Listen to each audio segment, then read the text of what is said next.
Guys, magandang gabi po. So, ako guys, gagawa po ako ng fruit salad guide. Ito na po yung fruit cocktail natin guys. So, dito naman may po tayo, avocado, cheese, at saka guys, yung blueberry.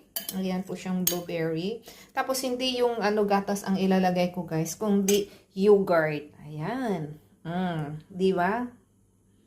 Yogurt po ang ilalagay natin. O, diba? So, ilagay na po natin yung blueberry po natin. Sarap. Ewan ko ba, anong naisip ko today, guys, na gusto kong kumain ng fruit salad. Charots. Tapos, yung resin natin. Iubos natin itong resin natin, guys. Sarap naman ito. Oo. Ang resin natin. Tapos, lagay na po natin lahat. Lahat na po, guys. Itong avocado, cheese. Sarap. Amoy pa lang. Sarap na. Ayan. Tapos, yung yogurt natin, mga lods. Yogurt. Tapos, yogurt. Ay, nako. Sarap. Sarap ito pag malamig.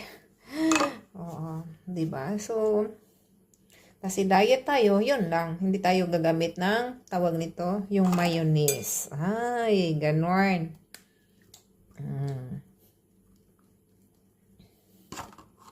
So, i-mix natin yan ng maayos, mga loads. Ay, naku, ang sarap. Tapos, ayan na po siya, mga loads. Ang sarap na niya.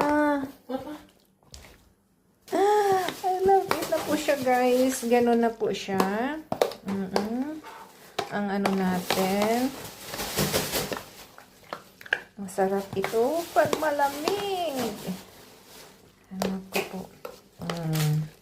Sino mang paborito ng guys, salad dyan? Salad pa mo dyan, mainit. No, it's not mainit. Salad mo dyan, malamig na. Ay, charot! Oh, try natin mga lods. I-try natin kung masarap na ba. Lagi. Sarap na ba?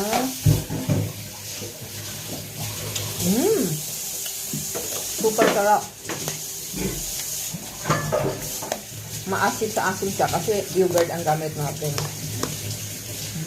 Sarap.